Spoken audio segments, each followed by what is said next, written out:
கேது மகாதசையில் ஒருத்தருக்கு நடக்குது அப்படின்னாலுமே சரி, கேது தசையில் வந்து பிறக்கிறாங்க அப்படின்னாலும் சரி, ஸோ அதோட பலன்கள் வந்து எப்படி இருக்க போகுது சார்? 20 வயசு பையன் வச்சுக்கோங்களேன், அவனுக்கு 40 வயசுக்கு உண்டான மெச்சூரிட்டி அந்த 20 வயசு பையனுக்கு இருக்கும். எதனால் அப்படின்னா கேது வந்து அவருக்கு இப்போ இளமை காலத்தில் கேது தசை நடக்கும் பொழுது அவங்க வீட்டில் ரொம்ப கஷ்டப்படுவாங்க.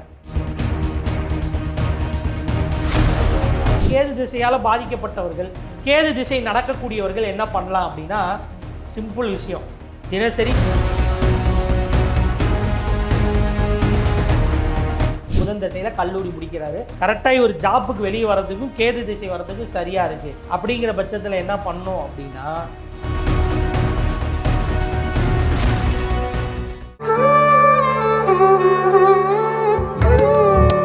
அஸ்ட்ரோ தமிழ் அன்பு நேயர்களுக்கு வணக்கம். நம்ம சேனலில் தொடர்ந்து வந்து ஜோதிட ரீதியாக ஆன்மீகம், வாஸ்து, நியூமராலஜி அப்படின்னு பல இன்ட்ரெஸ்டிங்கான விஷயங்கள் வந்து பார்த்துட்ருக்கோம். அந்த வகையில் இன்னைக்கு ஜோதிட ரீதியான விஷயங்கள் பேசுறதுக்காக நம்ம கூட ஜோதிட சிரோன்மணி மீனம் விக்னேஷ் அவர்கள் இணைந்திருக்கிறாங்க. வணக்கம் சார்.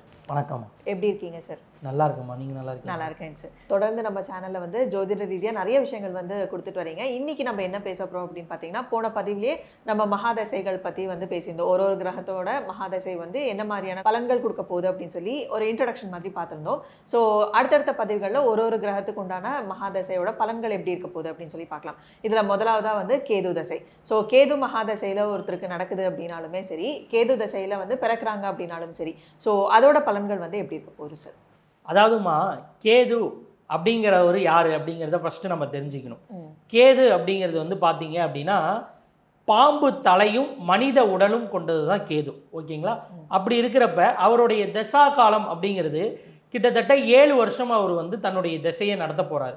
அப்போ அந்த 7 வருஷத்தில் என்ன பண்ணுவார் அப்படின்னா, ஞானம் சார்ந்த விஷயத்தை ஒரு மனிதனுக்கு புகட்டுவார்.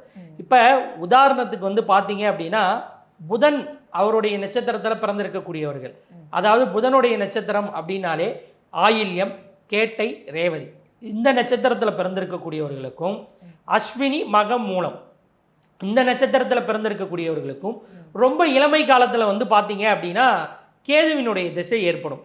அப்போ இவங்களுக்கு இயற்கையாகவே பிறக்கும் பொழுதே வந்து பார்த்தீங்க அப்படின்னா ஒரு எல்லா விஷயத்திலும் பாடத்தை கற்றுட்டு இருப்பாங்க. அதான் நல்ல அனுபவம் இருக்கும். இப்போ ஒரு 20 வயசு பையனுக்கு இருக்கக்கூடிய 20 வயசு பையன் வச்சுக்கோங்களேன், அவனுக்கு 40 வயசுக்கு உண்டான மெச்சூரிட்டி அந்த 20 வயசு பையனுக்கு இருக்கும். எதனால் அப்படின்னா கேது வந்து அவருக்கு ஃபஸ்ட்டே திசையை நடத்திடுறாரு. அப்போ எல்லா விஷயத்திலும் ஒரு பாடத்தை வந்து அவர் புகட்டிடுவார். அப்போ என்ன ஆகும் அப்படின்னா, அவங்க வந்து அடுத்த ஸ்டேஜை நோக்கி போகிறப்ப அதில் எல்லாத்துலேயும் கவனமாக இருப்பாங்க. ரொம்ப வந்து ஒரு நல்ல விஷயங்கள் நடக்கும் பொழுதும் பெருசாக வந்து அவங்க அதுக்கு ரியாக்ட் பண்ண மாட்டாங்க. அப்போ இந்த கேது பகவான் வந்து என்ன பண்ணுவார் அப்படின்னா, இப்போ ஒரு மனிதன் தவறு செய்யறான் அப்படின்னா மண்டையில் கொட்டி அப்படி கிடையாது, இப்படி தான் செய்யணுங்கிறத சொல்லி தருவார். அப்போ ஆன்மீகம் சார்ந்த விஷயம் அதுக்கும் கேது ரொம்ப முக்கியத்துவம். இப்போ மிடில் ஸ்டேஜில் இருக்கவங்களுக்கு கேது நல்ல ஒரு சில விஷயங்கள், அவர்கள் தவறு செய்யும் பொழுது அதை திருத்தக்கூடியது, இந்த மாதிரியான விஷயத்தை செய்வார். அதே கொஞ்சம் வயதானவர்களுக்கு ஆன்மீகம் சார்ந்த விஷயங்களில் கோவில் திருப்பணி இந்த மாதிரி விஷயத்துக்கெல்லாம் கேது ரொம்ப உதவிகரமாக இருப்பார். அப்போ கேது பகவான் வந்து இந்த மாதிரியான விஷயங்களை ஒரு மனிதனுக்கு புகட்டுவார். இப்போ கேது திசைங்கிறது ரொம்ப முக்கியம். ஒரு சின்ன வயசுலேயே நம்ம அனுபவத்தை கற்றுக்கிட்டோம்னா போக போக என்ன ஆகும், நம்மளுடைய லைஃப் ரொம்ப நல்லா இருக்கும், மெச்சூராக இருப்போம் இல்லைங்களா? அப்போ திடீர்னு 1 லட்சம், திடீர்னு 1 கோடி வந்தால் கூட பெருசாக நம்ம அழட்டிக்க மாட்டோம். இந்த பணம் இன்னைக்கு வரும் நாளைக்கு போகுங்கிற அந்த விஷயத்தை நம்ம புரிஞ்சுக்குவோம். அப்போ கேது திசையில் பிறக்கக்கூடியவர்கள், கேதுவால் ரொம்ப ஆதிக்கம் செலுத்தப்பட்டவர்களுக்கு இது ஒரு நல்ல விஷயம். அவங்களுக்குள்ள இன்னொரு விஷயம் என்ன ஆகும்னா, விரக்தி தன்மை இருக்கும். திடீர்னு அவங்க எல்லாத்தையும் விட்டுட்டு போடானாலும் போயிடுவாங்க. ஓகே. ஏன்னா வந்து நிறைய பேர் வந்து புலம்புவாங்க, எங்கர் ஏஜ்லேயே வந்து கேது தசை வருது, இப்போ 20க்கு மேலே வருது, 20 வயசுக்கு மேலே வருது அப்படின்னா எல்லாமே வந்து அந்த கேது தசை வந்து கற்றுக் கொடுத்துரும். ஸோ என்னோட லைஃபே வந்து போயிடுச்சு, நான் நல்லா சம்பாதிக்க முடியல, நல்லா படிக்க முடியல அப்படின்னு சொல்லி நிறைய விரக்தியில் இருப்பாங்க. அதுதான்மா பாடத்தை கற்றுக் கொடுப்பாரு. இப்போ இளமை காலத்தில் கேது தசை நடக்கும் பொழுது அவங்க வீட்டில் ரொம்ப கஷ்டப்படுவாங்க. இப்போ ஒரு 10 வயசு பையனுக்கு நடக்குதுன்னு வைங்களேன், அவன் வந்து பார்த்தீங்க அப்படின்னா அவங்க வீட்டில் ரொம்ப கஷ்டம் இருக்கும். அதே ஒரு 25 வயசு 30 வயசு ஆளுக்கு கேது தசை ஆரம்பிக்குதுன்னு வைங்க, கிட்டத்தட்ட கல்லூரி வாழ்க்கையெல்லாம் முடிச்சுட்டு வேலைக்கு போகிற சமயம், வேலை எவ்வளோ முக்கியங்கிறத அவருக்கு புரிய வைப்பார். இப்போ ஒரு புதுசாக ஒரு 35 வயசு 40 வயசு ஆளுக்கு கேது தசை நடக்குதுன்னா அவர் ஏதாவது பிஸ்னஸில் இன்வெஸ்ட் பண்ணும்போது இன்வெஸ்ட் பண்ணுறதுல இவ்வளோ கவனமாக இருக்கணும், தொழிலெலாம் நீ நினைக்கிற மாதிரி இல்லை அப்படிங்கிற அந்த விஷயத்தை புரிய வைப்பார். அப்போ முதியவர்களுக்கு என்ன ஆகும்? கேது தசை நடக்கும்போது ஆன்மீகம் சார்ந்த விஷயத்தை நோக்கி பயணிக்க வைப்பார். இந்த உலகத்தில் எல்லாமே மாயை தான், தெய்வம் ஒன்று தான் அப்படிங்கிற ஒரு விஷயத்தை புரிய வைப்பார். அப்போ ஒவ்வொரு ஸ்டேஜில் இருக்கவங்களுக்கும் ஒவ்வொரு விதமான விஷயங்களை இந்த கேது மகாதிசை புரிய வைக்கும். 7 வருஷம் ரொம்ப ஷார்ட் டைம் அப்படின்னு நீங்கள் நினைக்கலாம். 7 வருஷங்கிறது 7 யுகத்துக்கு சமமாக நடத்துவார். அப்போ கேது திசையால் பாதிக்கப்பட்டவர்கள், கேது திசை நடக்கக்கூடியவர்கள் என்ன பண்ணலாம் அப்படின்னா, சிம்பிள் விஷயம், தினசரி விநாயகர் வழிபாடு, அதாவது மனித தலை இல்லாத தெய்வங்களை வழிபடுவது, அதே மாதிரி அருகம்புல்லை வந்து தினசரி வெளியே போகும்போது ஒன்று எடுத்து நம்ம பாக்கெட்லேயோ பர்ஸ்லேயோ போட்டு போகிறது. அதே மாதிரி இதெல்லாம் நாங்கள் சாமியெல்லாம் கும்பிட மாட்டோம் சார், வேறு ஏதாவது சொல்லுங்கள் அப்படின்னா தினசரி அருகம்புல் ஜூஸை குடிங்க, வேலை முடிஞ்சிச்சு. ரொம்ப நல்ல ஒரு விஷயங்களை நோக்கி நீங்கள் பயணிப்பீங்க. எல்லாத்துலேயும் ஒரு விழிப்புணர்வாக இருப்பீங்க. பொதுவாகவே கேது திசை நடந்தாவே அவங்கள பார்த்தீங்கன்னா புலம்பல் அதிகமாக இருக்கும். காரணம் என்னென்னா, அந்த அளவுக்கு ஒரு சின்ன சின்ன விஷயத்துலையும் பாடத்தை புகட்டுவார். அப்போ அந்த கேது திசை அப்படிங்கிறது நம்ம தப்பிக்கிறதுக்கும் நம்ம விழிப்புணர்வாக இருக்கிறதுக்கும் இந்த வழிபாடுகள், இந்த பரிகாரங்களை செஞ்சுட்டு வாங்க, சிறப்பாக இருக்கும். ஸோ ஃபார் எக்ஸாம்பிள் இப்போ பார்த்தீங்கன்னா, இப்போ புதன் தசை முடிய போகுது, அடுத்தது வந்து கேது தான் ஸ்டார்ட் ஆக போகுது. அப்படிங்கும் பொழுது என்ன மாதிரியான விஷயங்களில் வந்து அவங்க கவனமாக இருக்கணும் சார்? இப்போ புதன் திசை முடிந்து அவங்களுக்கு கேது திசை ஆரம்பமாக போகுது. இப்போ இது வயதை இது பண்ணி தான் நம்ம சொல்ல முடியும். ஏன்னா எப்பயுமே வந்து அவங்க என்ன வயது, இப்போ ஒரு 20 வயசு, 25, 30 வயசுன்னு வச்சுக்கோங்க, 25 வச்சுக்கோங்க. இப்போ காலேஜ் முடிக்கிறாரு ஒரு பையன், புதன் திசையில் கல்லூரி முடிக்கிறாரு, நல்லா படிச்சிருக்காரு, புதன் நல்ல நிலையில் இருக்கார், நல்லா இருக்கார்.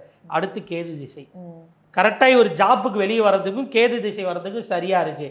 அப்படிங்கிற பட்சத்தில் என்ன பண்ணும் அப்படின்னா, அந்த கேது திசை ஒரு சிறப்பான அனுபவத்தை அவருக்கு கொடுக்கும். அவர் வந்து என்ன நினச்சிருப்பாரு, நம்ம நல்லா படிச்சிருக்கோம், நல்ல வேலை கிடைக்கும், சூப்பராக செட்டில் ஆக போகிறோம், நல்லா இருக்கும் அப்படிங்கிற ஒரு எண்ணம் இருக்கும். அதுக்கு ரொம்ப தவறு. ஒரு வேலைனா இவ்வளவு கடினம், ஒரு வேலை கிடைக்கணும்னா இவ்வளோ கஷ்டம் இருக்குது, அந்த வேலையில் முன்னேறணும்னா இவ்வளோ கஷ்டம் இருக்குங்கிறத அந்த விஷயத்தை கொடுத்து அதில் பாடத்தை கற்பிப்பார். இப்போ வேலை கிடைக்காதுன்னு நான் சொல்லலை, வேலை கிடைக்கும், கடினமான வேலையாக இருக்கும். அவர் அடுத்த ஸ்டேஜுக்கு வர்றதுக்கு ரொம்ப கஷ்டப்பட்டு வரணும்.